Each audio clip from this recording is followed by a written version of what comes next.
I'm glad to have you here.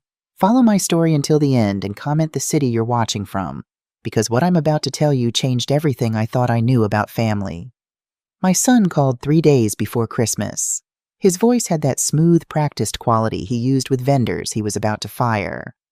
"Mom, about Christmas this year," Thomas said. "It's really more of a professional networking event.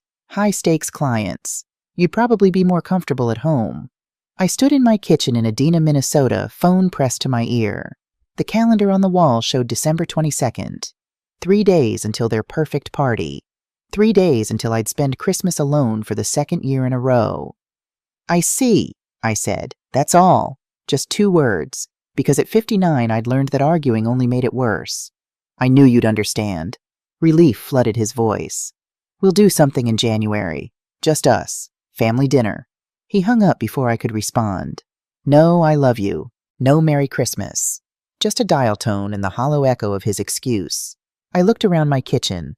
23 drawings covered my refrigerator held up with magnets shaped like Minnesota landmarks. Crayon portraits from my granddaughter Abigail. Stick figures labeled me plus grandma. Hearts in pink and purple. A Christmas tree with presents underneath. She'd drawn them all in secret. I knew because they arrived in the mail with no return address. 9 years old, and she already knew her parents wouldn't approve of her loving me. The house was quiet. Too quiet. The kind of silence that settles into your bones when you realize you've become invisible to the people who should see you most. But here's what Thomas didn't know. What none of them knew. I wasn't just some retired scientist they could ignore. I wasn't obsolete, and I wasn't going to stay silent much longer. 4 years earlier, October, the doctor's words hung in the air like smoke. Stage 4 pancreatic cancer. "I'm sorry, Mrs. Morrison. We'll make him comfortable." Michael sat beside me in the oncologist's office, his hand wrapped around mine. His grip was still strong. He'd always had strong hands. Carpenter's hands, even though he'd spent 40 years as an accountant. "How long?" he asked. 3 to 6 months, maybe less. Michael died on a Tuesday morning in early October. The leaves outside our bedroom window had just started to turn, gold and red against a pale blue sky. Beautiful, like the world hadn't noticed it was losing one of the good ones. He squeezed my hand one last time, looked at me with those gray eyes that had seen me through 37 years of marriage. "You'll be fine, Liz," he whispered. "You're stronger than you think." Then he closed his eyes and left me. The funeral was everything Michael would have hated. Too many flowers. Too many people saying things that didn't matter. Thomas wore his expensive suit, the one he'd bought when he made VP at Hartwell Diagnostics. Rebecca flew in from Minneapolis with her husband and 5-year-old Abigail. Abigail stood beside me at the graveside. Her small hand gripped mine so tightly I could feel her pulse. When they lowered the casket, she looked up at me with Michael's eyes. "Grandma, where did Grandpa go?" I knelt down, brushed a curl from her face. "He's in the stars now, sweetheart. He'll watch over us from there." "Will he be cold?" My throat closed. I couldn't answer, just pulled her close and held on. Before Michael died, Sunday dinners were sacred. Thomas would bring his business ideas, spreading papers across our dining table while Michael carved the pot roast. "Listen to this strategy, Dad. It's going to transform Hartwell's market position." Rebecca would call from Minneapolis, her voice on speakerphone, while Michael stirred gravy. "Can you believe what happened at the PTA meeting? Mom, tell her she's overreacting." Abigail would sprawl on the kitchen floor with crayons drawing elaborate scenes of dinosaurs and princesses. "Grandpa, look, it's you and me fighting a T-Rex." Michael would glance at me over the stove, that small smile playing at his lips. The one that said this. This is what matters. I'd be in my home office working on algorithms for Hartwell. Michael would bring me coffee around 3, lean against the doorframe. "Another breakthrough, Dr. Morrison." Getting closer, I'd say. "They don't appreciate you enough at that company." "They appreciate my work." "Do they?"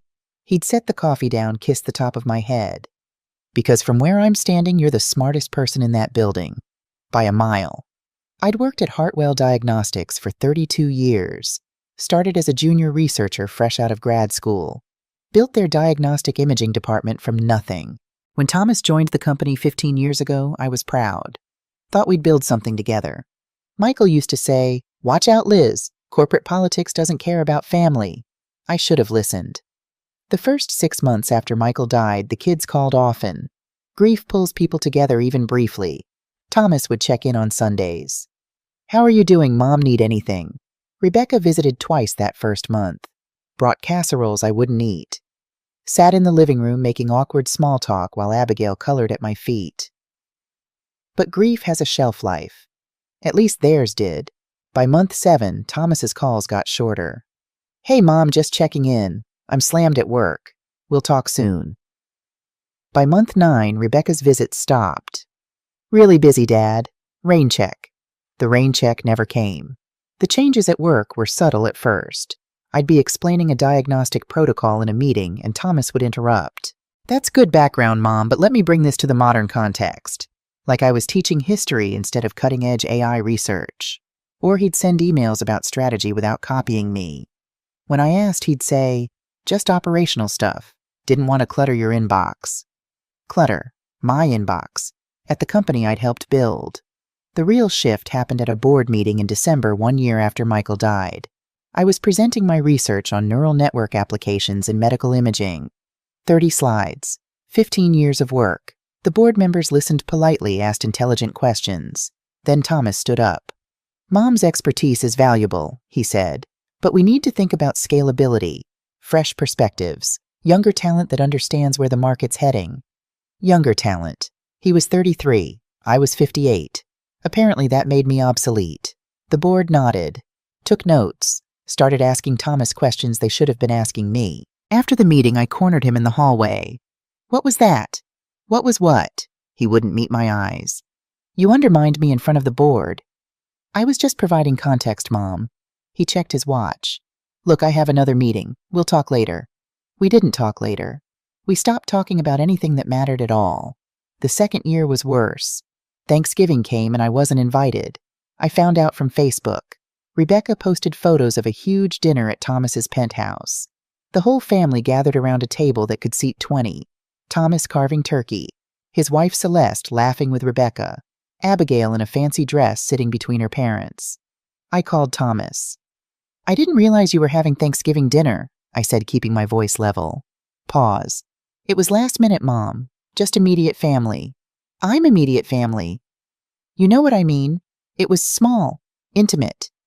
The photo showed 20 people. Minimum. "Maybe next year," he said. Rebecca's birthday was in March. I sent a card called to wish her happy birthday. Got voicemail. Saw the party photos on Instagram 3 days later. Thomas and his family were there. Rebecca's husband's parents were there. I wasn't. When I asked Rebecca about it, she texted back, "Sorry, Mom. Last minute thing. You know how it is." I didn't know how it was. I didn't understand how I'd become someone they forgot to invite. The worst part was Abigail. She'd turned 6 the month after Michael died. Now she was 7, then 8. Growing up in photos I saw on social media. Birthday parties I wasn't invited to. School plays I didn't know about until after they'd happened. I asked Thomas once, "Can I take Abigail for the afternoon? Maybe we could go to the park." "She's busy with activities, Mom. Soccer, piano tutoring. Her schedule's packed." "I'm her grandmother." "I know. We'll figure something out." We never did. But Abigail found a way. The first drawing arrived in my mailbox on a Tuesday in September. No return address. Just my name and address in careful, crooked handwriting. Inside was a crayon portrait. 2 stick figures holding hands. Labels Grandma and me. A son in the corner with a smiley face. I taped it to my refrigerator and cried for the first time since Michael's funeral. More drawings came. 1 every week or 2. Sometimes more. Abigail never wrote notes, but she didn't have to. The pictures said everything. Me and Grandma at the park. Me and Grandma baking cookies. Me and Grandma with hearts all around us. 8 years old, and she was already learning to love in secret. Already learning that caring about me was something she had to hide. By the second Christmas without Michael, I had 23 drawings covering my refrigerator. 23 reminders that I hadn't been completely erased. Not yet. That Christmas I hosted dinner. Just me cooking Michael's pot roast recipe in a too-quiet house. I burned the roast, forgot the cranberry sauce, served store-bought rolls that tasted like cardboard. But Thomas called around 7, put Abigail on FaceTime. "Merry Christmas, Grandma." Her face filled the screen gap-toothed smile new haircut. Merry Christmas, sweetheart. I miss you. I miss you too. I made you a bow. Thomas's hand reached into frame, took the phone. Okay, sweetie, time for bed. Say goodbye to Grandma. But I wanted to show her. Abigail, bed, now. The screen went black. I sat alone in my kitchen, staring at the burned roast, the empty chairs, the Christmas lights I'd strung up for no one. That's when I realized I wasn't just being forgotten. I was being erased. Slowly, methodically. One missed invitation at a time, and I had no idea how to stop it. The breakthrough came at 2 a.m. I'd been working on the algorithm for months. Years, really, if you counted all the foundational research. But that night, everything clicked into place. My home office was lit only by my computer screen and the desk lamp Michael had given me 20 years ago. Coffee had gone cold hours before. My back ached from sitting too long. But I couldn't stop. I was so close. The algorithm was designed to analyze medical imaging using artificial intelligence. Not just to read scans, but to predict diseases before symptoms appeared. To catch the things doctors missed. The things that killed people before anyone knew what to look for. Things like pancreatic cancer. The kind that took Michael before we even knew he was sick. I typed the final lines of code, ran the test, watched the results populate across my screen. It worked. Not just worked. It was exceptional. Better than I'd hoped. This algorithm could save thousands of lives. Maybe hundreds of thousands. I sat back in my chair. Michael's photo watched from the corner of my desk. Forever 47. Forever smiling. This is it, I whispered. This is what you believed I could do. For the first time in 2 years, I felt something other than grief. I felt purpose. I reached for my phone, called Thomas. It was late, but this couldn't wait. Mom, his voice was groggy. It's 2 a.m. I know, but I've had a breakthrough, a real one.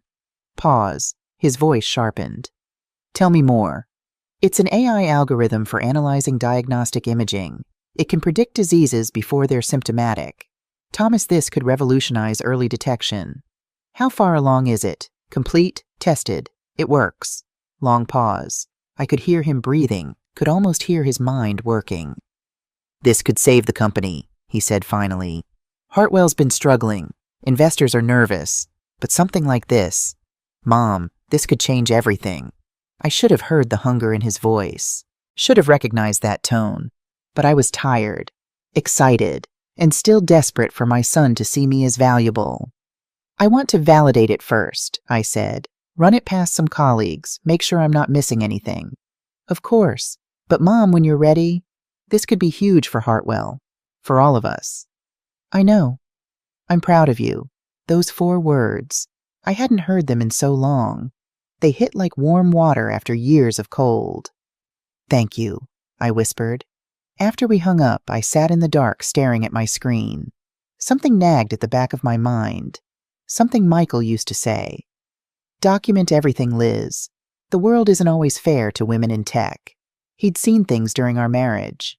Colleagues taking credit for my work. Men dismissing my ideas in meetings, then presenting them as their own later. He'd seen me passed over for promotions given to less qualified men. Protect yourself, he'd say, even from people you trust. I looked at Michael's photo. Especially from people you trust, I asked. His smile didn't answer, but something in my gut twisted. I opened a new document, started typing everything. Every line of code, every test result, every piece of research that led to this moment. Just in case. The next morning, I called Dr. Catherine Whitmore. We'd crossed paths at conferences over the years. Her work on neural networks at the University of Minnesota was brilliant, meticulous. She had a reputation for being tough, but fair. We met at a coffee shop near campus on a gray March afternoon. I brought my laptop, showed her the framework. She studied my code for 10 minutes without speaking. The coffee shop buzzed around us. Students cramming for exams, professors grading papers, normal life while my entire world balanced on Catherine's assessment. Finally, she sat back, stirred her coffee, met my eyes. Elizabeth, this is exceptional. Career-defining work. Relief flooded through me. Thank you. I wanted outside validation before, but I need you to hear something. Her voice went serious. File the patent before you tell anyone else. Before you bring it to Hartwell, before you tell your family. I blinked. My family? Especially your family. She leaned forward. I've seen this before. Brilliant work claimed by people who contributed nothing. Intellectual property disputes destroy relationships faster than infidelity. Thomas is my son. He wouldn't. I'm not saying he would. I'm saying protect yourself regardless. She pulled out her phone, scrolled through contacts. I know an IP lawyer in Minneapolis. Specializes in tech patents. Call him today. That seems extreme. Catherine's expression softened. I had a colleague once, brilliant researcher. She shared her work with her research partner. They'd worked together for 15 years, trusted each other completely. She paused, sipped her coffee. He filed the patent in his name, claimed sole authorship. By the time she found out it was too late, he got the recognition, the funding, the tenure. She got nothing. That's awful. It's reality. Catherine wrote a name and number on a napkin. David Grayson. Tell him I sent you. File first, share later. In that order. I took the napkin, folded it carefully, put it in my purse. People change when money is involved, Catherine said. Or maybe they just show you who they've been all along. David Grayson's office was downtown Minneapolis, all glass and steel. A young receptionist with a professional smile led me to a conference room with a view of the city. David was maybe 45, sharp suit, sharper eyes. He shook my hand firmly. Dr. Whitmore spoke highly of you, he said. Show me what you've got. I walked him through the algorithm, the research, the testing. He took notes, asked questions that showed he understood not just the legal implications, but the technical complexity. After an hour, he closed his notepad. This is solid work, Dr. Morrison. Exceptional, actually. We'll file a comprehensive patent application. Every line of code documented and time-stamped. If anyone tries to claim they developed something similar, we'll have a paper trail even the best lawyers can't break. How long does it take? Filing is immediate. Full approval can take a year or more. But what matters is the filing date. That establishes priority. I nodded slowly. I feel strange doing this without telling my son. He works at Hartwell. This technology would benefit the company. And it will, after you own it legally. David leaned back. Dr. Morrison, I've seen too many inventors lose their work because they trusted the wrong people. File now, share later.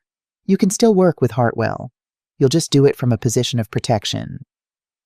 Protect yourself, Michael had said, even from people you trust. Okay, I said. Let's file. We spent the next 3 hours documenting everything, every algorithm, every test, every line of code. David's assistant took photos of my notebooks, copied my files to secure servers. We'll file tomorrow, David said as I was leaving. You'll have the paperwork by end of week. I drove home in rush hour traffic, hands tight on the wheel. The sun was setting over Minneapolis, painting the sky orange and pink. Beautiful, like the world was celebrating my decision. But guilt sat heavy in my stomach. This was my son, Thomas. The boy who used to bring me his science projects, who'd been so proud when I started at Hartwell. Was I really worried he'd steal my work? My phone buzzed. Text from Thomas. Hey, Mom, been thinking about your algorithm. Would love to hear more. Dinner this week. I stared at the message. He hadn't asked me to dinner in 6 months. Hadn't asked to hear about my work in over a year. Now suddenly he was interested. I texted back. Sure. Thursday perfect. 7 p.m. That Italian place you like. I put my phone down, watched the road, tried to ignore the voice in my head that sounded like Michael. Protect yourself, Liz. Document everything. The patent was filed. Every line of code, every algorithm, every breakthrough. Time-stamped and legally mine. I didn't tell Thomas. Didn't mention it at dinner on Thursday when he asked about the algorithm. I just explained the framework, the general concepts, how neural networks could be trained on imaging data. Not the specifics, not the code, not the pieces that made it revolutionary. This is incredible, Mom, Thomas said, leaning forward over his fettuccine. This could save Hartwell. Really save it. I'd like to validate it more first. Make sure it's ready. Of course. But when you are ready, he smiled. The same smile he'd had as a kid when he wanted something. We could do this together, mother and son, build something amazing. I wanted to believe him. God, I wanted to believe him, but something in his eyes didn't match his smile. something hungry, something that made my gut twist. "We'll see," I said. That night I sat in my office staring at the patent certificate David had sent over. Official, legal, binding. March 15th, 2022. The day I protected my life's work from my own son. I should have felt relieved. Instead, I felt like I'd just acknowledged that the family Michael and I built had already fallen apart. And the worst part, I had no idea how bad it was about to get. The weeks after filing the patent felt strange, like I was living two lives. In one life, I was Dr. Elizabeth Morrison, pioneer AI researcher woman with a patent that could change medicine forever. Protected. Legally secure. In the other life, I was just Mom, the woman Thomas called when he needed something. The grandmother who got crayon drawings in the mail from a child she wasn't allowed to see, Thomas called on a Tuesday afternoon. I was in my garden trying to resurrect the flower beds Michael used to maintain. Everything had grown wild since he died. Weeds choking out the roses. Grass overtaking the stone paths. "Mom, I need a favor." I stood up, brushed dirt from my knees. "What kind of favor?" "Hartwell's in a tough spot. We need innovation to get investors excited again. Your diagnostic work. Could you consult on strategy? Help us pitch the vision." Something in his voice. Eagerness. The kind that made successful salespeople and dangerous gamblers. "Consult how? Just come to some meetings. Explain the potential of AI in diagnostics. You wouldn't have to share the actual algorithm. Just the concepts, the framework." I looked at Michael's roses struggling under the weight of weeds. "When this week Thursday, I'll send you the details." After he hung up, I stood in the garden for a long time. The April sun was warm on my face. Birds sang in the oak tree Michael had planted when Thomas was born. This could be good, I thought. This could be us rebuilding. Or it could be something else entirely. I called David Grayson. "I'm considering consulting for Hartwell," I said. "Will that affect my patent? As long as you don't disclose the proprietary code or algorithm, you're fine. Keep it conceptual." And Dr. Morrison, "Yes. Document everything, every meeting, every conversation, every email." "You think that's necessary?" "I think it's smart." Hartwell Diagnostics headquarters sat on the outskirts of Rochester, Minnesota, glass and steel trying to look innovative. I'd helped design the research wing. My name was on a plaque by the entrance, Dr. Elizabeth Morrison, founding researcher, Imaging Division. Thomas met me in the lobby. Professional handshake, the kind he gave vendors. "Thanks for coming, Mom. This means a lot." He led me to a conference room. 5 people sat around the table. I recognized 2 from the board. The others were younger, sharper. Consultants, probably. The kind brought in to fix dying companies. "Everyone, this is Dr. Elizabeth Morrison," Thomas said. "She's been with Hartwell since the beginning. 32 years of diagnostic imaging research. And she's my mother, which makes this even more special." The others smiled politely. One woman, maybe 30, looked at me with barely concealed pity, like I was someone's grandmother playing scientist. "Dr. Morrison has been working on AI applications for medical imaging," Thomas continued. "Revolutionary stuff. I asked her to share some insights on where the field is heading." He gestured to the screen. My turn. I spent 40 minutes outlining the potential. How neural networks could be trained to recognize patterns humans missed. How early detection could save lives. How AI wasn't replacing doctors, but empowering them. I didn't mention my algorithm. Didn't share the code. Just painted the vision in broad strokes. The consultants took notes enthusiastically. Asked intelligent questions. One, a man named James with expensive glasses, kept saying paradigm shift and market disruption. Thomas beamed. Proud son with his brilliant mother. After the meeting, he walked me to my car. "That was perfect, Mom. Exactly what we needed." "Happy to help." "Would you be willing to come to more meetings, maybe help draft some strategy documents?" I unlocked my car. "I can do that." "Great. I'll send you an NDA. Just standard stuff. Protects what we're building." NDA, non-disclosure agreement. "Why do I need an NDA?" "Everyone who consults needs one. Just paperwork. Nothing to worry about." He hugged me. Quick. Professional. I drove home with a knot in my stomach I couldn't explain. That night I read the NDA Thomas emailed. 8 pages of legal language. It basically said I wouldn't disclose any proprietary information I learned while consulting for Hartwell. I forwarded it to David Grayson. He called me 20 minutes later. This NDA pertains to their existing proprietary information. It doesn't extend to your independent work. Your patent predates this by a month. You're safe to sign. You're sure? Positive. But Elizabeth, keep your work separate. Don't mention your algorithm. Don't let them see your code. Consult on strategy only. I understand. Do you? His voice went serious. Because the best time to steal intellectual property is when the person doesn't realize they're giving it away. I signed the NDA because I wanted to trust Thomas, because I wanted to believe we were building something together, because even after everything, he was still my son. May through July, the collaboration, the next 3 months felt good, almost like old times. Thomas called regularly, not just about work, about life, about Abigail. She'd gotten the lead in her school play.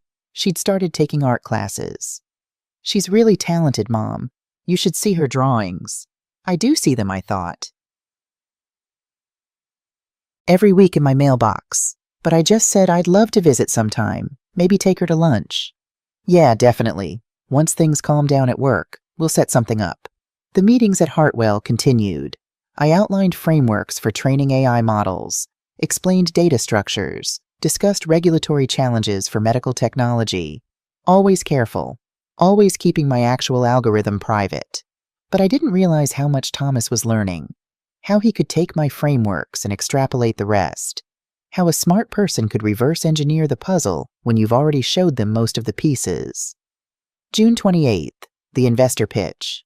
Thomas invited me to an investor presentation. Minneapolis downtown. Fancy conference room with a view of the Mississippi River. Just sitting back, Mom. I want them to see we have deep technical expertise. 20 investors filled the room. Leather chairs, mahogany table, men in expensive suits, a few women also expensively dressed. This was serious money. Thomas stood at the front, polished, confident. He'd always been good at presentations.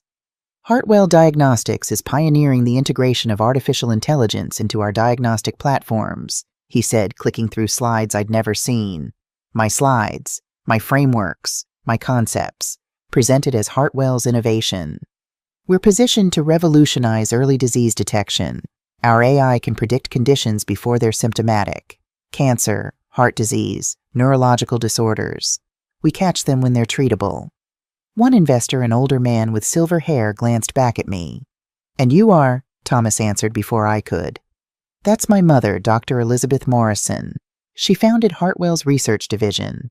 She's been helping with some of the technical groundwork. Helping with groundwork, like I was his assistant. The presentation continued. 40 minutes of Thomas explaining my vision, my research, my breakthroughs. Every word polished. Every slide professional. Not one mention that the work was mine. When it ended, the investors applauded, asked questions about timelines, FDA approval, market potential. Thomas answered smoothly, mentioned our team and our research and our vision. I sat in the back row, hands folded in my lap, feeling something cold settle into my chest. After the meeting, investors mingled, networking, business cards exchanged. Thomas worked the room like a politician. One woman approached me, 50s intelligent eyes, designer suit. Dr. Morrison, I'm Sarah Chen. I have a PhD in bioengineering. That presentation was fascinating. Thank you. Your son is very talented. Yes. But I recognize foundational neural network architecture when I see it. That's 20 years of research, not 2 years of development. I looked at her. She looked back. Understanding passed between us. You might want to check your patent filings, she said quietly. Then she walked away. Thomas drove me home, excited, energized. That went great, didn't it? Sarah Chen's firm is huge. If we get her investment, we're set. Thomas. Yeah. Those slides, that was my research. What in? He glanced at me, back to the road. Mom, that was Hartwell's research. We've been working on this for months. You consulted, sure, but the company developed the framework. I developed the framework 2 years ago, before you even knew AI existed. You're being dramatic. I'm being accurate. His jaw tightened. We're doing this together, Mom. I'm not trying to cut you out, but Hartwell needs investment. If investors think we're a mother-son science project, they'll never take us seriously. So you erase me. I'm not erasing you. I'm positioning the company for success. He pulled into my driveway, put the car in park. Look, I know you feel overlooked, but you have to trust me. This is for all of us. The company succeeds, we all succeed. Unless the company succeeds with my work and I get nothing. He stared at me. Is that what you think I'm doing, stealing from you? I don't know what you're doing, Thomas. I'm trying to save the company Dad helped you build. I'm trying to make something you can be proud of. His voice rose. But if you don't trust me, if you think I'm some kind of con artist, then maybe you shouldn't consult for us anymore. The cold in my chest spread. Maybe I shouldn't. I got out of the car, walked to my front door, didn't look back.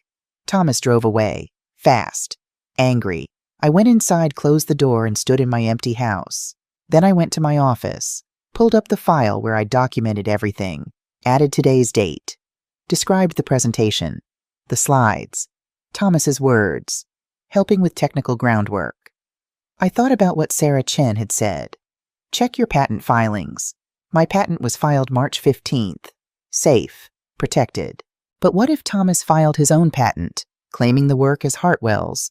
Would it matter that mine came first? I called David Grayson, left a voicemail. David, it's Elizabeth Morrison. I need to talk to you about protecting my patent. Soon.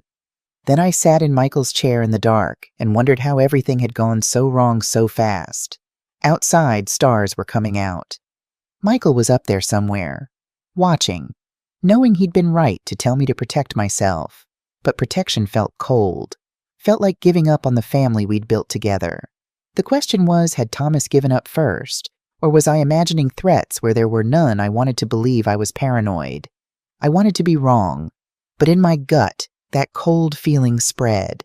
Something was very, very wrong, and I was running out of time to figure out what. David Grayson called me back the next morning. Elizabeth, I looked into similar patent filings.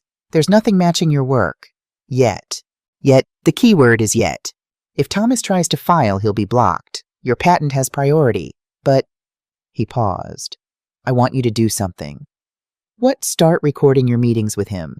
Minnesota is a one-party consent state. You don't need his permission to record conversations you're part of. That feels wrong. So does someone stealing your life's work. His voice was firm. Documentation isn't paranoia, Elizabeth. It's protection. I thought about Michael, how he'd always said the same thing. Okay, I said. I'll do it. I didn't hear from Thomas for 2 weeks after our argument. No calls, no texts, nothing. Then on a Thursday in late July, my phone rang. Mom, his voice was careful, controlled. I think we need to talk, clear the air. I think so too. How about Saturday come over for lunch? Celeste is making her famous lasagna. Abigail keeps asking about you. Abigail, my heart clenched. What time? Noon, and Mom, let's not fight. Let's just be family. Saturday, July 23rd. Thomas's penthouse overlooked downtown Minneapolis. Floor-to-ceiling windows, modern furniture that looked expensive and uncomfortable, art on the walls that probably cost more than my car. Celeste answered the door, blonde, polished, the kind of woman who made yoga pants look formal. Elizabeth, so good to see you. Air kiss near my cheek. Come in, come in. The apartment smelled like garlic and tomato sauce. Somewhere I heard Abigail laughing. Then she appeared, running down the hallway in a purple dress, hair in braids. Grandma! She launched herself at me. I caught her, held her tight. She smelled like strawberry shampoo and sunshine. I missed you, sweetheart. I missed you too. I have so much to show you. I learned to play Twinkle Twinkle on the piano, and I got an A on my science project. And I made you something. Abigail, Celeste's voice sharp. Let Grandma breathe. Go wash your hands for lunch.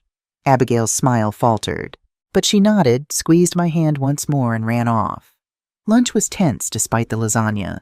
Thomas talked about work, safe topics, investor meetings, market projections. Celeste discussed Abigail's school, her piano lessons, the new tennis coach. Nobody mentioned the investor presentation. Nobody mentioned my research.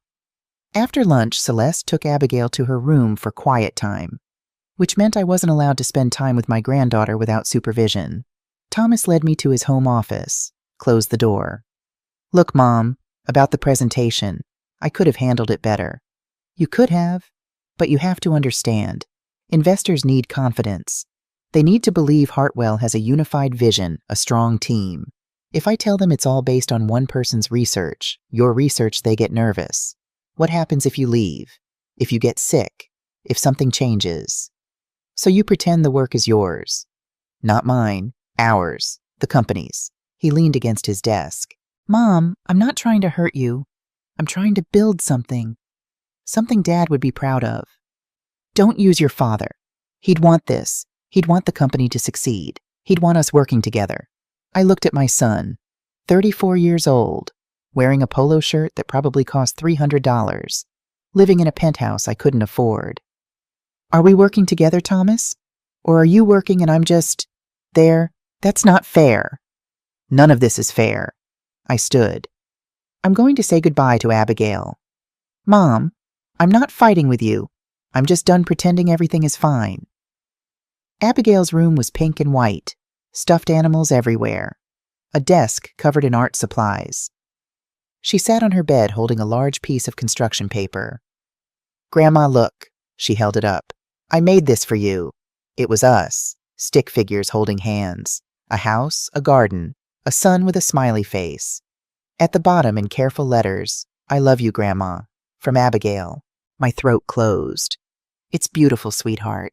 Can you put it on your refrigerator with the others? You know about the others, she nodded. I put them in the mail when Mom's not looking. Dad helps sometimes. Thomas helped, so he knew. All this time he knew Abigail was sending me drawings in secret. I'll put it in the best spot, I promised. Abigail. Celeste appeared in the doorway. Time to let Grandma go. But I just got to see her. Now please. I hugged Abigail, whispered, I love you, so much. She held on tight. Why don't you come over more? Before I could answer, Celeste stepped between us. Come on, sweetie. Grandma has things to do. Thomas walked me to the elevator. Didn't say anything until the doors opened. She misses you, he said quietly. Then let me see her. It's complicated. It's not complicated. You're making it complicated. The elevator arrived. I stepped in. Mom, wait. About the algorithm. I really do think we could do something amazing together, if you just trust me. The doors closed. On the way down, I stood alone in the mirrored elevator, looked at my reflection, 59 years old, gray in my hair, lines around my eyes. When had I become someone my own son couldn't trust with his truth? Or more accurately, when had he become someone I couldn't trust with mine? After that lunch, things got worse. Meetings at Hartwell happened without me. Thomas would say, just operational stuff, Mom. Budget reviews, HR matters. But I'd see the notes later. Strategy sessions, technology roadmaps, everything I should have been part of. Rebecca called in August. Rare enough that I answered immediately. Hey, Mom, how are you? Fine. You good. Listen, I'm having a little get-together for my birthday. Just family. Can you make it? Hope fluttered. Of course. When September 10th, 6 o'clock, casual. I'll be there. But September 10th came. I drove to Rebecca's house in Minneapolis. Nice neighborhood. Her husband made good money as an architect. I rang the doorbell, waited. Rebecca answered, eyes wide. Mom? What are you doing here? Behind her I could see people. Thomas, Celeste, Abigail, Rebecca's husband's parents, at least 15 people. Your birthday party. You invited me. That's next weekend, Mom. She wouldn't meet my eyes. This week is just, my husband's family. I thought you said family. I meant his family, our intimate circle. I looked past her, saw Thomas see me, saw him look away. I see, I said. I'm sorry. Honestly, I thought I said next weekend. Total miscommunication. Right, miscommunication. I walked back to my car, didn't cry until I was on the highway. Even then, it was just a few tears. I was getting good at swallowing grief. There was no party next weekend. I knew there wouldn't be. The call came from a number I didn't recognize. Dr. Morrison, this is William Porter. I'm a venture capitalist with Northland Investments. I'm not looking for investment, Mr. Porter. I'm not selling. I'm warning. He paused. Your son approached us 3 months ago, pitched an AI diagnostic algorithm as Hartwell's proprietary technology. My blood went cold. When exactly June 15th, right after Memorial Day. 2 weeks after I'd filed my patent. 3 months after Thomas had learned about my work. Did he say where the technology came from? He claimed Hartwell developed it in-house. A team effort. Revolutionary AI framework for medical imaging. William's voice hardened.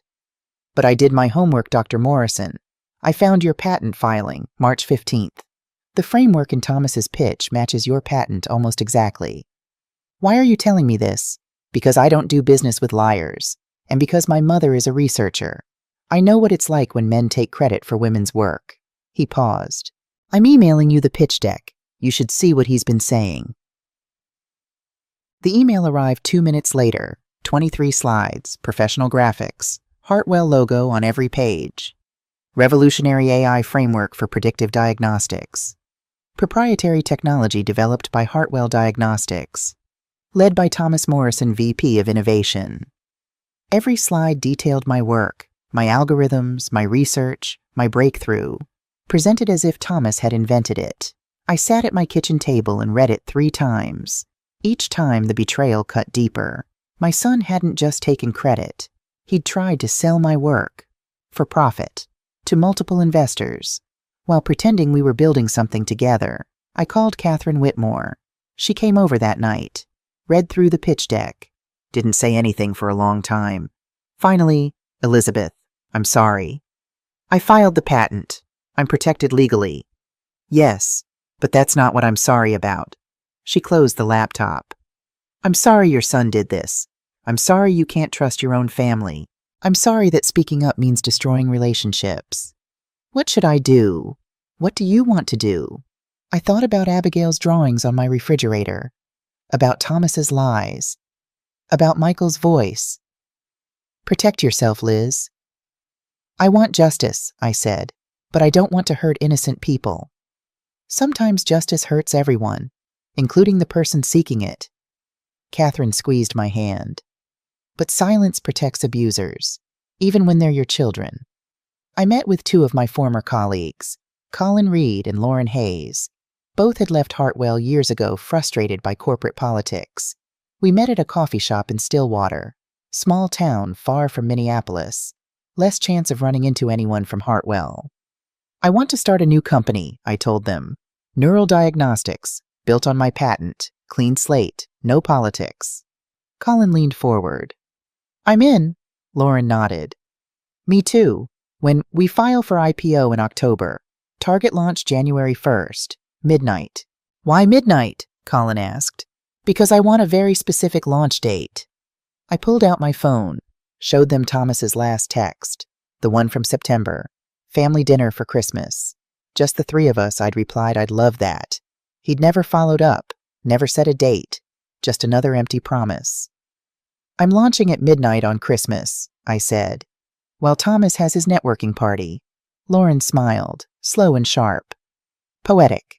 A woman named Jennifer Hayes from Forbes reached out in mid-November. Dr. Morrison, I heard through some sources that you're launching a new diagnostic company. I'd love to do a story. Someone had tipped her off. Probably William Porter. Maybe Catherine. What kind of stories? The kind that matters. Women in STEM. Intellectual property theft. Family betrayal. The truth. I met her at the same Stillwater coffee shop. Brought everything. Patent filings. Thomas's pitch deck. William's corroboration, recordings from meetings, emails, 2 years of documentation. Jennifer took notes for 3 hours, finally looked up. This is massive, national coverage massive. I need you to embargo it. Until when? Midnight, Christmas Day. She studied me. You're sure? Once this goes public, there's no taking it back. My son already took everything.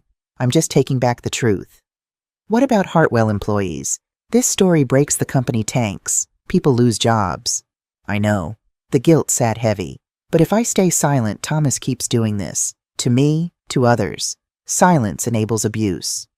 Jennifer closed her notebook. I'll embargo until Christmas. But Elizabeth, this will change your life. It already changed. I'm just deciding how. The text came December 3rd. From Rebecca. Christmas is immediate family only this year. Hope you understand. I stared at my phone. Read it 5 times. Typed back I am immediate family. 3 dots appeared. Disappeared. Appeared again. You know what I mean. Maybe next year. Maybe next year. Like I was someone they'd get around to eventually. After the important people. I looked at the calendar. 22 days until Christmas. Last year I'd hosted. Burned the ham. Forgot the cranberry sauce. Served store-bought rolls. But Abigail had loved it. Made me a construction paper star covered in glitter. This year I wasn't invited. I walked to my refrigerator. Looked at Abigail's 23 drawings. 23 reminders that I hadn't been completely erased. Not yet, but they were trying. December 20th. 10 days before Jennifer's article would publish. 10 days until Neural Diagnostics IPO would go live. 10 days until I destroyed my relationship with my children permanently. I almost stopped. Almost called Jennifer and said, "Don't publish." But then Thomas posted on social media. A photo. Him, Rebecca Celeste, and Abigail at some fancy holiday party. Everyone in formal wear. Champagne glasses, string lights. Caption, "Grateful to celebrate with the people who make it all possible." Abigail wore a red velvet dress. She looked older, taller. I hadn't seen her in person since July. 5 months. Almost half a year. I studied the photo. Zoomed in on Abigail's face. She wasn't smiling. Not really. Her eyes looked sad. Or maybe I was just seeing what I wanted to see. Thomas called. I almost didn't answer, but I did. "Hey, Mom, quick thing." "What is it?" "Christmas Eve is a client event this year. Big investors. We need everyone polished and professional. You'd probably be more comfortable at home, I know. You already made that clear." Silence. "It's not personal, Mom. It's entirely personal, Thomas. Look, we'll do something in January. Family dinner. Just us." "Sure." "I mean it." "I'm sure you do." I looked out my window. Snow falling. Beautiful Minnesota winter. "Have a good party, Thomas." "Mom." I hung up. Then I opened my laptop. Sent an email to Jennifer Hayes. Subject greenlight. Body publish it. 2 words. That's all it took to detonate my family. I hovered over send for 5 minutes. Thought about Abigail. About Michael. About 32 years at Hartwell. About being erased one dinner invitation at a time. Thought about Thomas selling my work to investors. About the lies. About the betrayal. I clicked send. The house was quiet. Too quiet. I cooked dinner for one. Simple pasta. Salad. Glass of wine. Michael's photo sat on the mantel. Forever smiling. Forever 47. "I don't know if this is right," I told him. "But I'm done being invisible." The clock showed 7:15 p.m. Thomas's party had started. Somewhere in downtown Minneapolis they were celebrating, networking, building futures I wasn't part of. My phone rang at 9. Unknown number. I answered. "Hello?" "Grandma?" whispered, scared. "It's me. Abigail." "I miss you," her voice cracked. "I wanted to call, to say Merry Christmas." "I miss you too, sweetheart." So much. "I made you a big drawing. The biggest one. It's you and me at the park with the ducks. Mom said I couldn't send it, but I'm going to anyway. I'm going to hide it in my backpack and mail it when she's not looking. I can't wait to see it." Background noise, music, voices, someone calling her name. "I have to go," she whispered fast. "Mom's looking for me. I love you, Grandma." "I love you, baby." The line went dead. I sat holding the phone, tears running down my face. 9 years old, and she was already learning that loving me was something to hide. 11:45 p.m. I sat at my kitchen table, laptop open, Forbes article queued.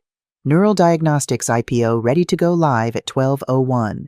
15 minutes until my life changed forever. I thought about calling it off. 1 email to Jennifer. 1 click to stop everything. But then I thought about Thomas's pitch deck, about being uninvited to my own granddaughter's life, about 2 years of lies and erasure and betrayal, about the 23 drawings on my refrigerator, about Abigail whispering on the phone because loving her grandmother was forbidden. 11:58. I stood by the window, snow falling. Silent night, holy night. The town was quiet, lights in neighbor windows, Christmas trees glowing. Normal families doing normal things. Tomorrow my family would hate me. But tonight, for these last 2 minutes, I was still just Mom. Still just grandma. Still someone they might love if they remembered how. 12 Yaziru, midnight, Christmas Day. My phone lit up, notifications flooding in. The Forbes article was live. Tech pioneer accuses son of stealing patented AI framework. Patents, emails, recordings, William Porter's testimony, Catherine's corroboration. Everything documented, everything proven. The truth finally told.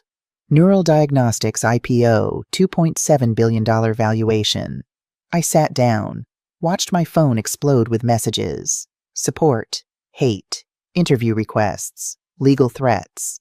The world was waking up to my story, and my family was about to wake up to their nightmare. 12:07 a.m. Thomas called. I answered. Mom. His voice was raw, panicked, broken. What the hell did you do? In the background music. Voices. Chaos. His party collapsing in real time. I told the truth, Thomas. You destroyed us on Christmas in front of everyone. The truth destroyed you, not me. Ask yourself why. We're family. Family doesn't steal, Thomas. Family doesn't erase. I gave you chances. I tried to include you. You tried to take what was mine and pretend it was yours. Shouting in the background, someone crying, then Rebecca's voice grabbing the phone. Mom, we're going to sue you for defamation. You've destroyed us. David Grayson reviewed everything. You don't have a case. You're a bitter, selfish woman. Rebecca's voice broke. You couldn't stand to see us succeed. I couldn't stand to be erased from my own life. The line went dead. I sat in the dark, phone glowing in my hand. It was done. The truth was out, and there was no taking it back. My children hated me. My granddaughter would grow up hearing how I destroyed the family. Hartwell would collapse. Innocent people would lose jobs. But the alternative was silence. Was letting Thomas steal and lie and erase. Was teaching Abigail that being quiet was safer than being honest. Outside Christmas morning, snow kept falling. Inside, I sat alone with my decision. Right or wrong, it was made, and I would have to live with every consequence. By 1 a.m, my phone showed 53 missed calls. I sat in the dark living room, phone face up on the coffee table, watching notifications light up the screen like fireworks. Each buzz felt like a small explosion. Thomas 17 calls. Rebecca 12 calls. Unknown numbers 24 calls. The Forbes article had been live for 1 hour, already shared 50,000 times. The hashtag Diagnostic Justice was trending nationwide, number 3 on Twitter, rising. I picked up my phone, scrolled through the notifications without opening them, voicemails piling up, text messages flooding in, email after email after email, support messages, you're a hero. Thank you for your courage. This is what bravery looks like. Hate messages, family destroyer, bitter old woman. Hope your revenge was worth it. Media requests NBC wants an exclusive interview. Good Morning America would love to have you on. 60 Minutes is interested in your story. I turned the phone off, set it down, stared at the dark screen. The house was completely silent. No music, no television, just the hum of the refrigerator and the sound of my own breathing. This was it, the moment I'd been planning for months. The truth was out. Justice was served. The algorithm was protected. My work was credited. So why did I feel like I'd just detonated a bomb in my own life? I walked to the kitchen, made tea I wouldn't drink, stood at the window watching snow fall in the streetlight. Beautiful, peaceful, like the world hadn't just watched me destroy my family on Christmas morning. Michael's photo sat on the mantel in the living room. I could see it from here, forever smiling, forever 47, forever believing I was stronger than I thought. I hope you're right, I whispered to him, because I don't feel strong. I feel like I just made the biggest mistake of my life. The tea went cold in my hands. I didn't sleep that night. Just sat in Michael's chair watching darkness turn to gray, turn to dawn. Christmas morning, the day everything changed. Catherine arrived at 7 with coffee and bagels. I heard her car in the driveway, heard her footsteps on the porch. Didn't get up to answer the door. She let herself in with the spare key I'd given her months ago. Elizabeth, her voice gentle, careful. Kitchen. She found me still in Michael's chair, still wearing yesterday's clothes, hair uncombed, eyes dry from not sleeping. She didn't say anything, just set the coffee and bagels on the table, sat down across from me, waited. "I did it," I finally said. "I know. The articles everywhere. I know. People are calling me a hero. People are calling me a monster. I know." I looked at her. Catherine Whitmore, brilliant researcher, tough as nails, the woman who'd warned me to protect myself, who'd told me silence enables abusers. "Was I wrong?" I asked. She took a long time to answer, sipped her coffee, looked out the window at the snow. "You did the right thing," she said finally. "That's not what I asked." "I know." She met my eyes. "You did the necessary thing.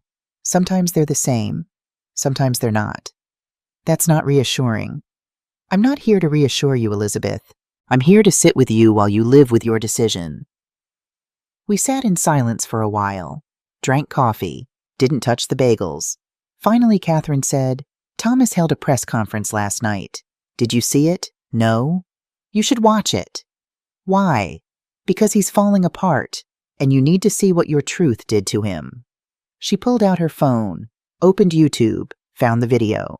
Thomas appeared on screen. Press conference room, bright lights, cameras. His face looked haggard, eyes red and swollen, tie crooked, hair uncombed. I'd never seen him look so undone. A reporter's voice. "Mr. Morrison, Dr. Morrison filed her patent in March 2022. You approached investors in June 2023.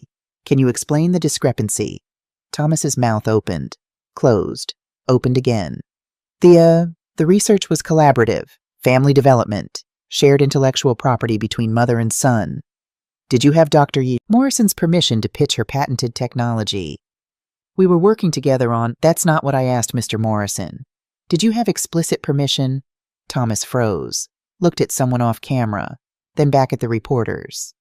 He stopped, started again. "I believed we had an understanding, a legal understanding, a written agreement. It's more complicated than, Mr. Morrison, did you knowingly misrepresent your mother's patented work as Hartwell Diagnostics' proprietary technology? Yes or no?" The silence stretched. 5 seconds, 10 seconds, 15. Then Thomas stood up. No further questions. He walked off stage. The camera followed him, caught him pushing through a side door. Someone Celeste probably reaching for him. The video ended. I sat staring at Catherine's phone. "That clip has 5 million views," Catherine said quietly, "and it's been less than 12 hours. He looked destroyed, yes." "Good," I said, then immediately felt sick. "I don't mean good. I don't know what I mean." Catherine took her phone back. "You can feel 2 things at once, Elizabeth. Relief that the truth is out, and grief that telling it hurt people you love. 240 people work at Hartwell. Good people. People with families. I know. When this hits the market Monday morning, when investors pull out, when the stock crashes..." I couldn't finish the sentence. "That's not your fault. Isn't it? I pulled the trigger. Thomas loaded the gun. He aimed it. He just didn't expect it to fire back at him." Catherine leaned forward. "Elizabeth, listen to me. You didn't destroy Hartwell. Thomas did when he stole your work. You just documented it. If the company can't survive truth, then it deserves to fail. Tell that to the lab technicians losing their jobs. Tell that to the receptionist with 3 kids. Tell that to everyone who had nothing to do with Thomas's lies." Catherine didn't have an answer for that, because there wasn't one. From Jake Morrison at Hartwell Diagnostics. Com subject, please read. I almost didn't open it. Another journalist probably. Another interview request. But something about the subject line. Simple, desperate. I clicked. "Dr. Morrison. You don't know me. My name is Jake Morrison, no relation to your family. I'm a researcher in Hartwell's imaging division. I've worked here for 6 years. I'm 28 years old. My wife Sarah is 7 months pregnant with our second child. Our daughter Emma just turned 3. I'm not writing to blame you. I know what your son did was wrong. I know you had every right to protect your work. I understand why you went public. But I need you to know something. This morning I came into work at 6 a.m., found an email from HR. Half our lab is being laid off. Effective immediately. Budget cuts. Investor confidence collapsed. The company is hemorrhaging money. I still have my job. For now. But I'm terrified. We have a mortgage, $2,400 a month. Medical bills from Sarah's last pregnancy, $8,000 we're still paying off. Emma starts preschool next fall, $600 a month. The new baby will need daycare, another $200 a month. Sarah can't work right now. Doctor's orders. High-risk pregnancy. She's on bed rest. If I lose this job, we lose everything. I know this isn't your fault. I know you didn't ask for any of this. I know Thomas Morrison brought this on himself. But I need you to know that real people are suffering. Good people. People who just came to work every day, did their jobs, trusted that the company would be there. My colleague Amy, she's a single mom with 2 kids. Gone. Tyler, his dad has cancer. He was helping pay for treatment. Gone. Maria, she just bought a house 6 months ago. Gone. 12 people from my lab. 12 families. Gone by lunchtime today. I'm not asking for anything. I don't even know what I'd ask for. I just needed to tell someone. Needed someone to know that the collateral damage from this truth is real.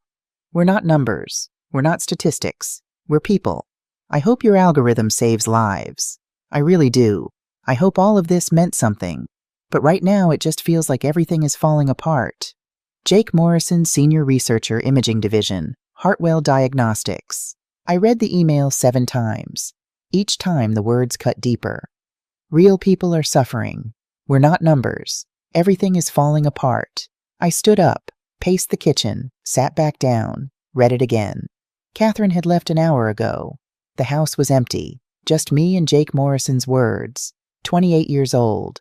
Pregnant wife on bed rest. 3-year-old daughter. Medical bills. Mortgage. The weight of a family dependent on a job that was hanging by a thread because I'd told the truth. I'd known this would happen. Had prepared for it. Told myself that protecting my work mattered more than protecting Thomas's lies. But knowing intellectually and feeling the crushing weight of it were completely different things.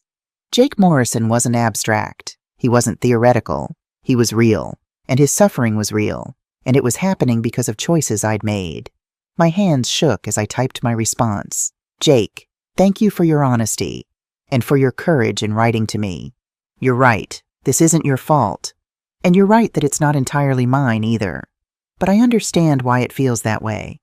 I understand that distinguishing between who loaded the gun and who fired it doesn't help when you're the one caught in the crossfire. I can't undo what's happened. I can't bring back the jobs that were lost today. I can't erase the fear you're feeling right now, but I can try to help where I can. Neural Diagnostics is hiring. We're building an imaging research division, and we need experienced researchers. I'm attaching the contact information for Colin Reed. He's heading the division. Tell him I sent you. That doesn't guarantee anything, but it's a start. If that doesn't work out, I'll personally write you a recommendation letter. For anywhere, anytime. No questions asked. I wish I could tell you that everything will be fine, that the pain will be worth it, that justice always feels good. But I can't, because right now I'm sitting in my kitchen at 7 a.m. on December 26th, reading your email and feeling the weight of every decision I made. Sorry doesn't pay your mortgage. It doesn't feed your family. It doesn't erase fear. But I am sorry. Truly deeply sorry that you and your colleagues are paying the price for something you had no control over. Thank you for reminding me that truth has casualties. I needed that reminder. Elizabeth Morrison. I hit send before I could second-guess myself. Stared at the screen for a long time after the email disappeared. Then I put my head down on the kitchen table and cried. Thomas held another press conference. I didn't want to watch, but I couldn't stop myself. The video was already trending. #1 on YouTube. 8 million views and climbing. Thomas looked even worse than yesterday. Same clothes. Hadn't showered. Eyes hollow. I have a short statement, he said. His voice was hoarse. Then I'm not taking questions. The room went silent. Yesterday, Forbes published an article about me, about my mother, Dr. Elizabeth Morrison, about intellectual property theft. He paused, took a breath. Everything in that article is true. Gasps from the press pool. In March 2022, my mother completed a revolutionary AI algorithm for diagnostic imaging. She filed a patent, protected her work legally. She told me about her breakthrough, asked for my advice on next steps. Another pause. I saw an opportunity, not to collaborate, to take. I convinced her to consult for Hartwell, to share her frameworks and concepts. She trusted me. She thought we were building something together. His voice cracked. But I was building something for myself. I took her frameworks, reverse engineered her approach, created pitch decks presenting her work as Hartwell's proprietary technology. I approached investors, told them we had revolutionary AI capability, never mentioned that it was my mother's work, never mentioned that she owned the patent. Someone in the audience said, "Jesus." When she confronted me, I threatened legal action, told her that everything she worked on while consulting belonged to Hartwell, tried to intimidate her into giving me her algorithm. Thomas looked directly at the camera. "Mom, if you're watching this, I'm sorry. Those words are inadequate, meaningless, but they're all I have." He turned back to the reporters. "I am resigning from all positions at Hartwell Diagnostics, effective immediately, permanent. I will not fight this. I will not appeal. I will not try to salvage my career here." "Mr. Morrison," a reporter started. "No questions. But I will say this to every employee who lost their job because of my actions, I'm sorry. You deserved better leadership. To every investor who trusted me, I'm sorry. You deserved honesty. To my family, I'm sorry. You deserved integrity." He looked at the camera again. "And to everyone watching, this is what happens when you put ambition ahead of ethics, when you put career ahead of family, when you convince yourself that the ends justify the means. They don't. I destroyed my mother's trust, my company's reputation, my own career, and for what? To pretend I was smarter than I am, to steal credit for work I didn't do." His voice broke completely. "To everyone I hurt, I'm sorry. To my mother, especially, I understand if you never forgive me. I wouldn't forgive me either." He walked off stage. The video ended. I sat staring at my laptop screen for 20 minutes. Then I opened my email, typed a message to Thomas. Subject: I saw your press conference. Body: it's a start. Not I forgive you, not I'm proud of you, not even thank you. Just it's a start. I hovered over send for 5 minutes, then clicked. Cleveland Clinic's announcement came at 9 a.m. Press release distributed to every major news outlet. Cleveland Clinic has terminated its $18 million partnership with Hartwell Diagnostics, effective immediately. This decision follows revelations about leadership ethics and intellectual property mismanagement. Cleveland Clinic maintains its commitment to cutting-edge medical technology, but cannot partner with organizations that demonstrate fundamental ethical failures.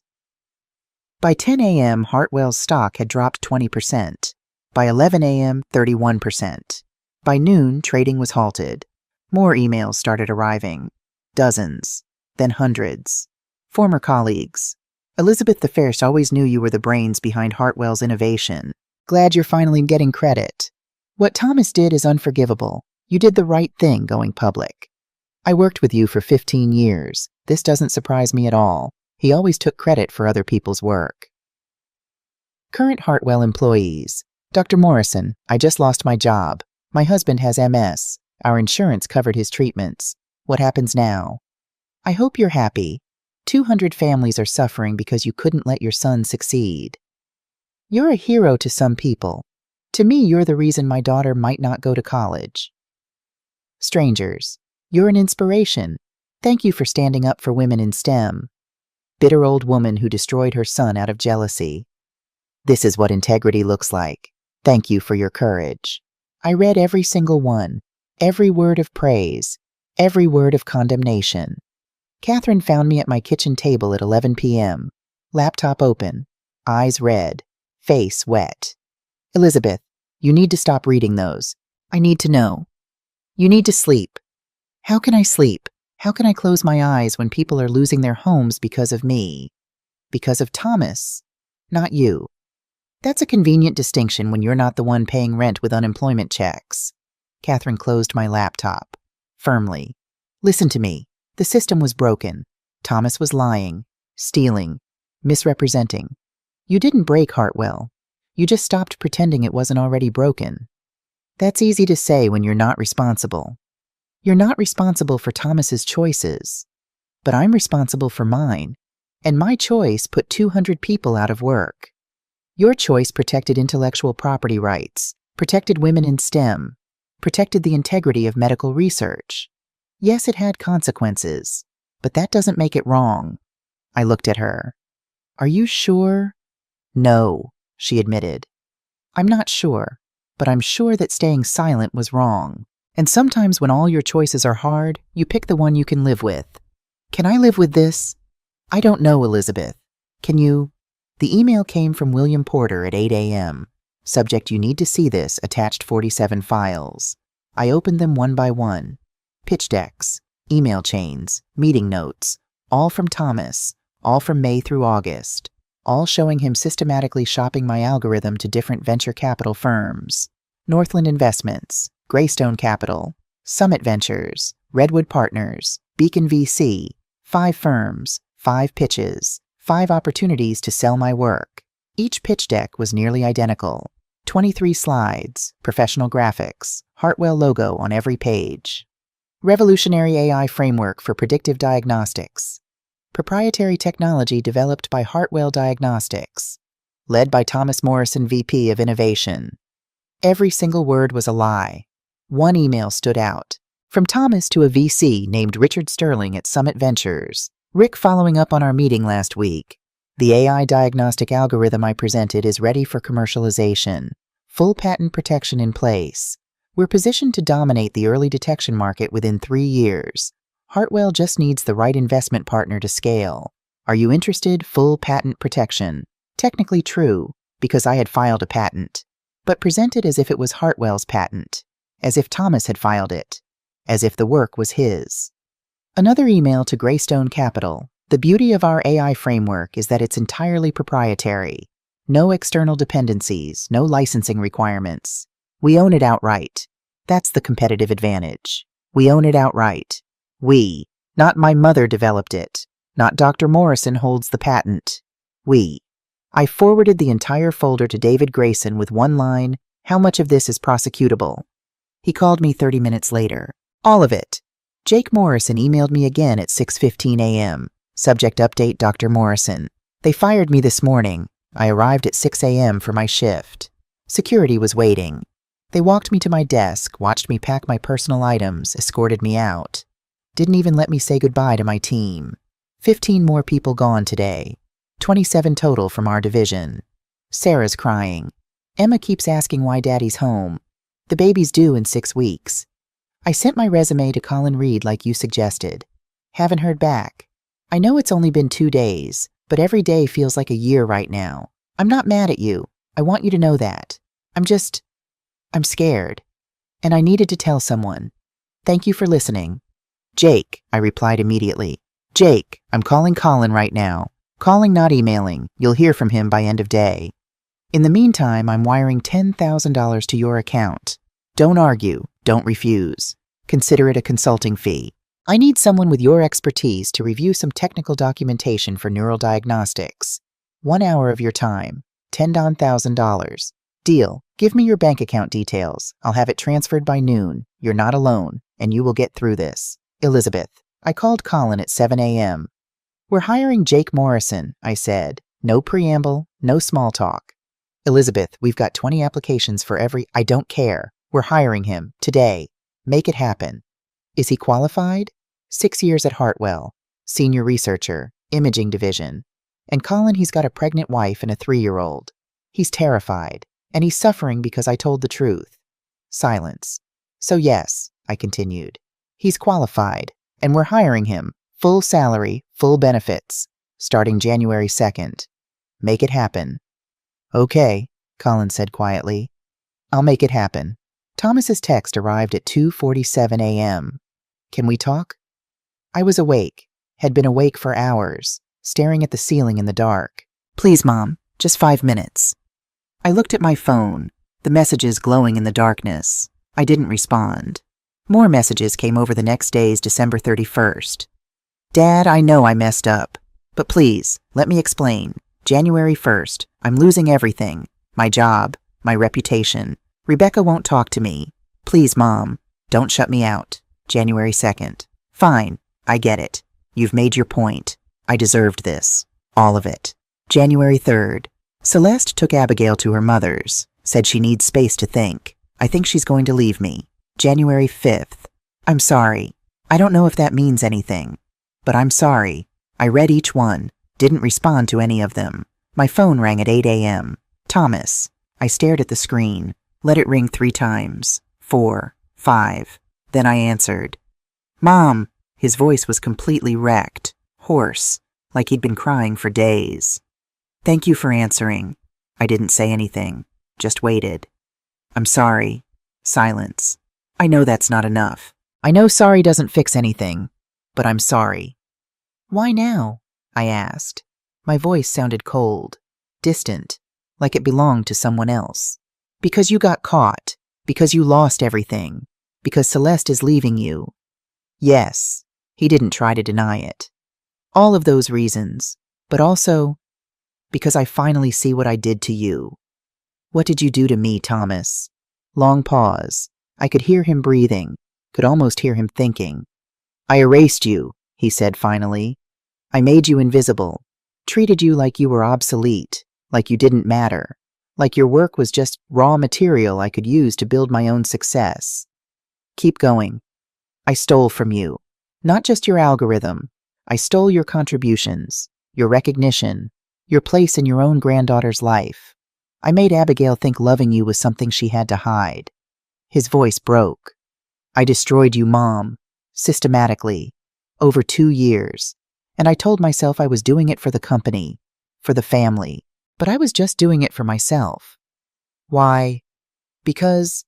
He stopped, started again. Because I was jealous. There, I said it. I was jealous of you my entire life. I blinked. Jealous? You're brilliant. Everyone knows it. Dad knew it. Your colleagues knew it. Even I knew it. Dr. Elizabeth Morrison, genius researcher, pioneer in diagnostic imaging, the woman who built Hartwell from nothing. Thomas? No, let me finish, please. He took a shaky breath. I spent my whole life being Elizabeth Morrison's son. Not Thomas, not my own person, just your son. And when I finally got to Hartwell, when I finally had a chance to make my own name, I couldn't, because you were always there. Always smarter, always better, always the real talent. So you tried to become me. I tried to replace you. Thought if I could take your work, claim it as mine, then finally I'd be more than just your son. I'd be somebody. Silence stretched between us. But all I did, Thomas continued, voice thick with tears, was prove that I'm not you, that I never will be, and that trying to steal your brilliance just made me a thief. I closed my eyes, pressed the phone to my ear. You didn't have to be me, Thomas. You just had to be you. I know that now.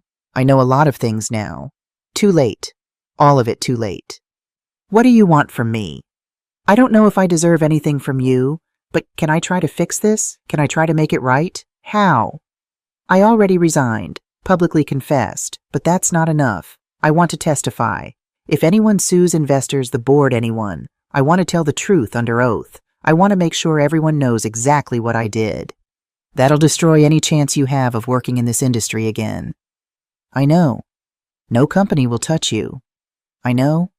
Your career is over. I know. His voice steadied slightly. But at least Abigail will know I tried to do the right thing, eventually. When she's old enough to understand, at least she'll know I owned my mistakes. I looked out my kitchen window. Snow falling. Another Minnesota winter. Okay, I said. Okay, what? Tell the truth, everywhere, every time, under oath if necessary. We'll see what happens after that. Does this mean... It means it's a start, Thomas. Nothing more. I'm not ready to forgive you. I don't know if I ever will be, but I'm willing to see if there's a path forward. Thank you. He was crying openly now. Thank you, Mom. Don't thank me. Just do the work. Real work. On yourself. Figure out who you are when you're not trying to be me. I will. I promise.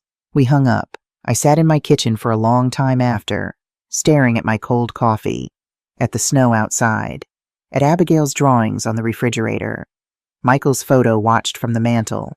Is this what you wanted? I asked him silently. Is this justice? Or just more pain? He didn't answer, just smiled his forever smile. The post went live at noon. Every platform, every network, everywhere. I read it on my laptop, Catherine on speakerphone, Colin and Lauren on video chat. My name is Thomas Morrison. I'm writing this because I owe my mother, my family, the employees of Hartwell Diagnostics, and every person affected by my actions a full, honest accounting of what I did. In March 2022, my mother, Dr. Elizabeth Morrison, completed a revolutionary AI algorithm for medical diagnostic imaging. She spent 20 years developing the foundational research, 2 years specifically building this algorithm. She filed a patent on March 15, 2022, protecting her intellectual property. I knew about the patent.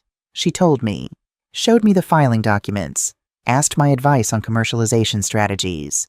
Instead of helping her, I stole from her. Between April and August 2023, I convinced my mother to consult for Hartwell Diagnostics. She believed we were collaborating, building something together. Mother and son. Family legacy. I was lying. I took her frameworks, her concepts, her revolutionary approach to neural network training. I created pitch decks, approached 5 different venture capital firms, presented her work as Hartwell's proprietary technology, as my innovation. I never told investors that the algorithm belonged to my mother, that she owned the patent, that the work was hers. I committed intellectual property theft against my own mother, the woman who spent 32 years building Hartwell Diagnostics, the woman who raised me, who believed in me, who trusted me. When she confronted me in June, I threatened legal action, told her that everything she worked on while consulting belonged to Hartwell, tried to intimidate her into surrendering her patent. When she refused, I excluded her from family events, made her feel unwelcome, kept her away from her granddaughter, systematically erased her from our lives because she wouldn't let me steal her life's work. Every single action I took was calculated, deliberate, intentional. This wasn't a mistake. This wasn't a misunderstanding. This was theft, erasure, abuse, and I did it to my own mother. The consequences of my actions. My mother spent 2 years being excluded from her own family. 240 Hartwell employees lost their jobs when the truth came out. Investors lost millions when the company collapsed. My daughter learned that loving her grandmother was something to hide. I destroyed my mother's trust, possibly permanently. I am resigning from all positions at Hartwell Diagnostics. Permanent. No conditions, no negotiations. I am prepared to testify under oath about my actions in any legal proceedings. I am prepared to face whatever consequences legal, professional, personal result from my theft. To the Hartwell employees who lost jobs, I'm sorry. This is my fault, not my mother's. She had every right to protect her work. I'm the one who made that necessary. To the investors I lied to, I'm sorry. You trusted me. You deserved honesty. You got fraud. To my wife and daughter, I'm sorry. You deserved better. You deserved a husband and father with integrity. To my mother, I'm sorry. Those words are meaningless after what I did, but they're true. I destroyed something precious, something irreplaceable, your trust, your place in our family, your joy in your granddaughter. I don't expect forgiveness. I don't deserve it. I just want you to know that I finally understand what I took from you, and I will spend the rest of my life trying to be the son you deserved to have. To everyone watching, this is what happens when ambition becomes more important than integrity, when success matters more than honesty, when you convince yourself that family means you're entitled to take whatever you want. Learn from my mistakes. Protect your work. Document everything. Don't trust anyone, even family with intellectual property you haven't legally protected. And if you're in STEM, especially if you're a woman, especially if you're older, your work matters. Your contributions matter. You matter. Don't let anyone make you invisible. My mother spent 2 years being erased. She finally said enough.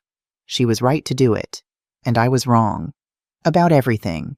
Thomas Morrison, former VP of Innovation Hartwell Diagnostics. The post went viral immediately. 20 million views in 6 hours. Comments flooded in.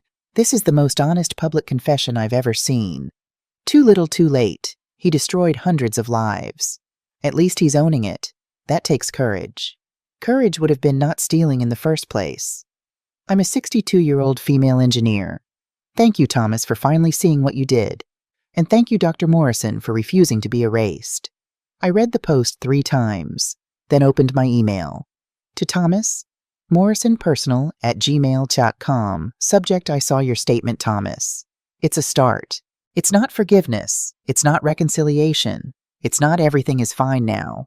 But it's a start. Do the work. Real work. On yourself. Figure out who you are. Be that person. Maybe someday we can rebuild. Maybe not. Time will tell. But this honesty is a start. Mom, I hit send before I could second guess myself.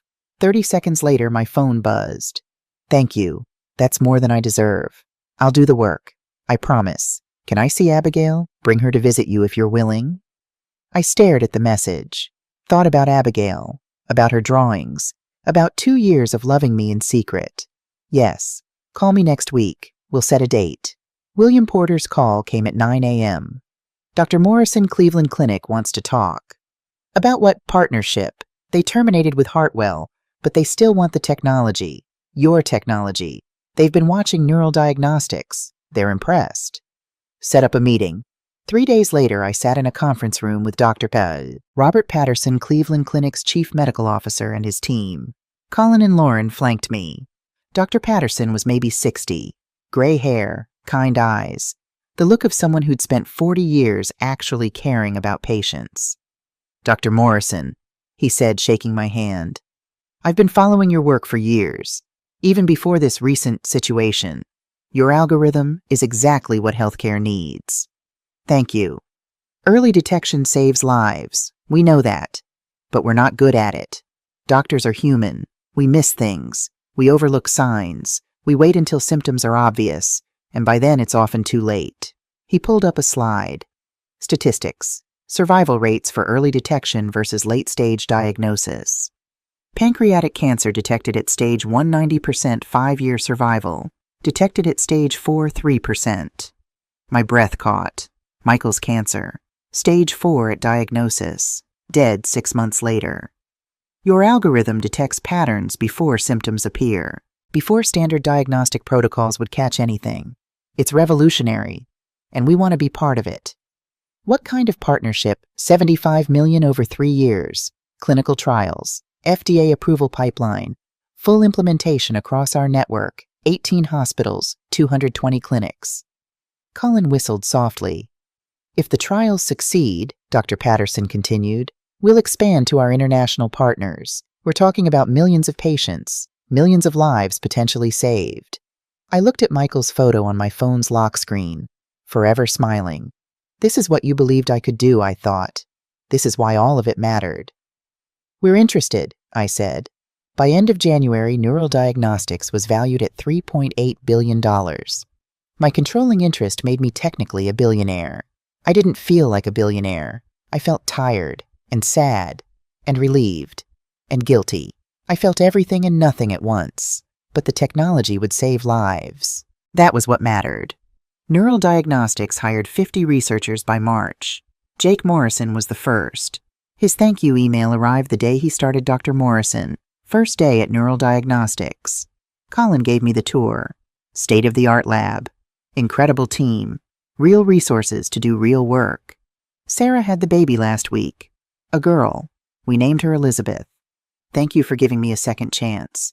Thank you for caring about more than just your own story. I'll work every day to prove you made the right choice. Jake Morrison, Senior Researcher, Neural Diagnostics. I printed that email. Put it in a frame on my desk. In April, I gave the keynote at the Medical Innovation Conference in Chicago. 2,000 people filled the ballroom. Ageism in Tech: Why Experience Matters. I talked about 32 years at Hartwell, about being dismissed because I was older, female, obsolete, about fighting back, about the cost of truth, about justice that hurts everyone, including the person seeking it. When I finished, they stood, 2,000 people, applauding, some crying. The messages came after, "You gave me courage to fight for my patent. I'm 67. They told me I'm too old. Your story proved them wrong. Thank you for showing that women in STEM don't expire at 50. Thomas and I met for coffee in April. Stillwater Diner, neutral ground. We talked for 2 hours. It wasn't warm, it wasn't easy, but it was honest. I've started therapy, he said, twice a week, working through everything. How's that going? Hard. I'm realizing how much of my identity was built on being successful, being important, being more than Elizabeth Morrison's son. He stirred his coffee. My therapist asked me who I am without the job, without the title, without the success. What did you say? I didn't have an answer. I'm still trying to figure it out. We sat in silence for a while. I got a job, he said finally. Startup in Boston. Software company. Entry-level product manager. 28-year-olds are my bosses. I'm starting over completely. How does that feel? Humiliating, necessary, probably both. He looked up. But it's honest work. Nobody knows who I am. Nobody cares about my last name. I'm just Thomas.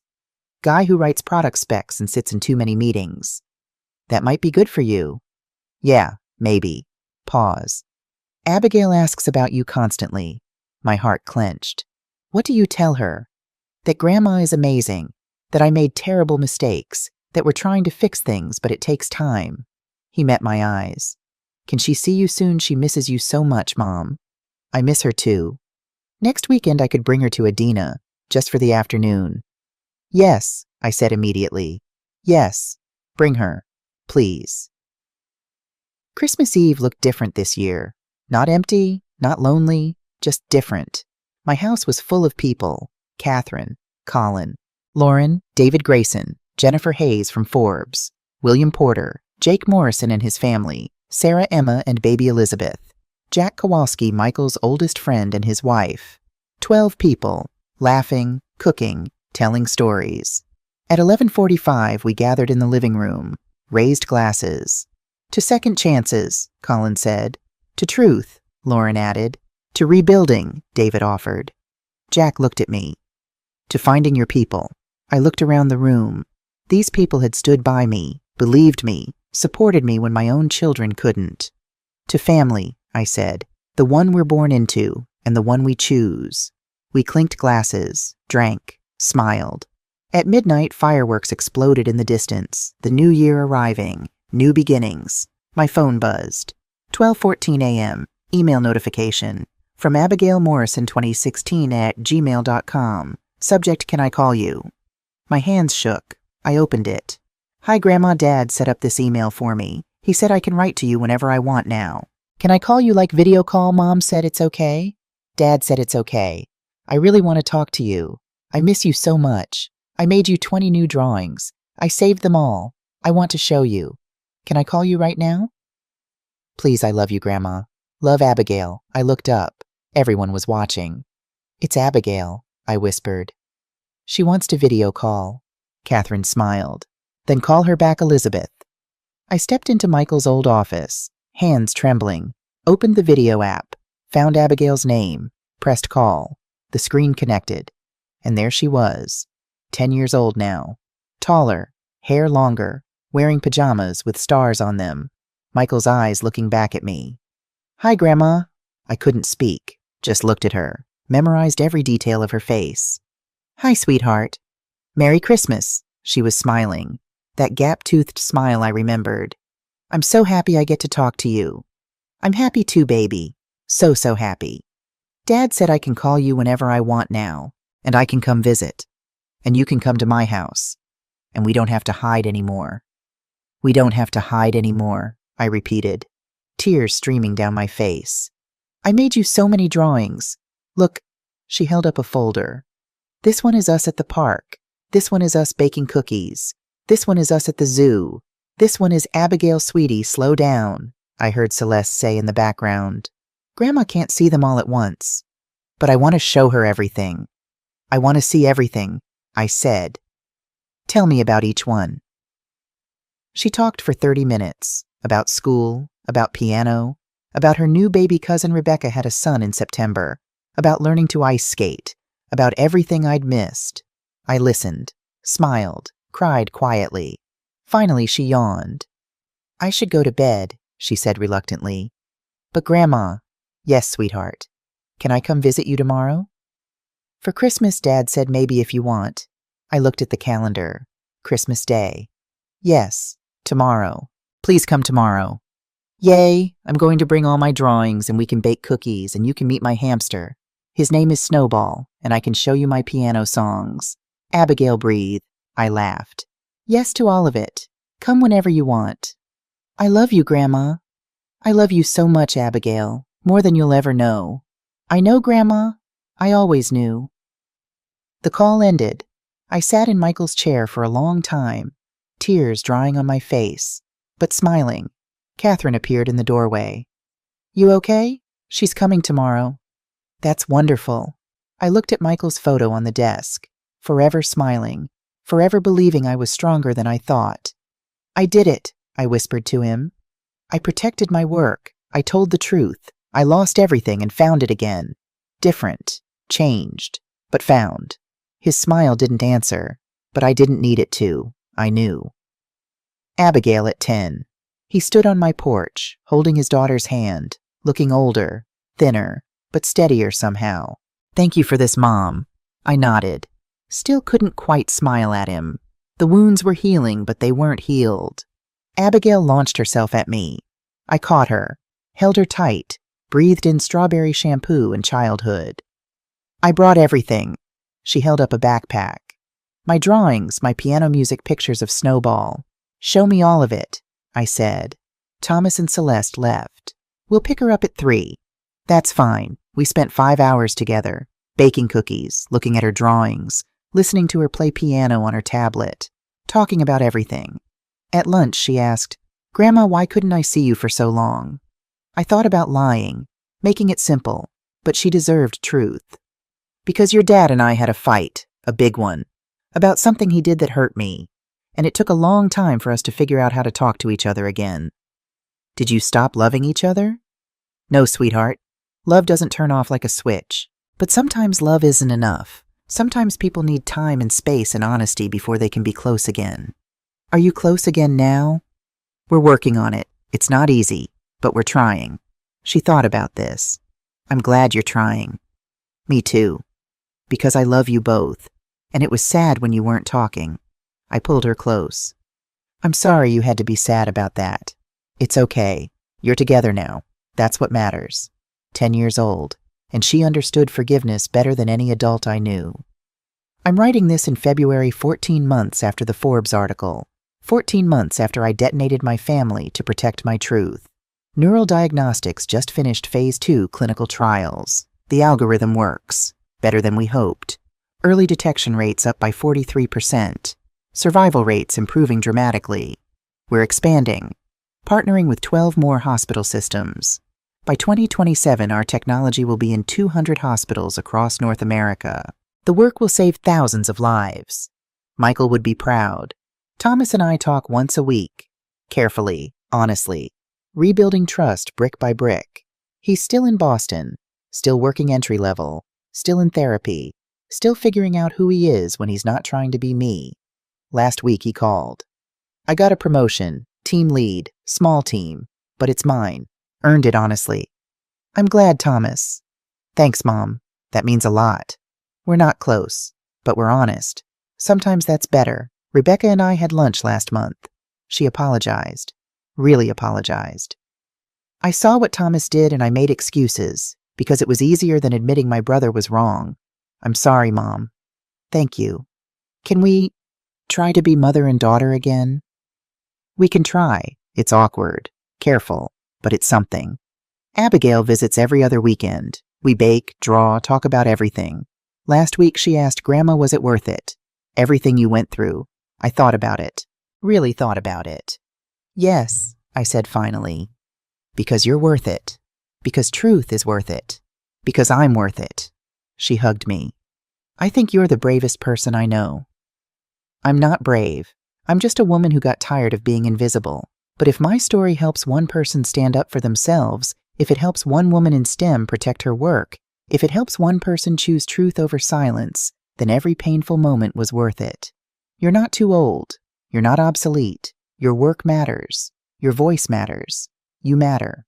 Don't let anyone make you forget that. Document everything. Protect yourself.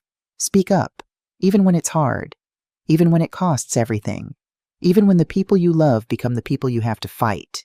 Truth has casualties, but silence has more. Choose truth. Choose yourself. Choose courage. You're not alone. None of us are.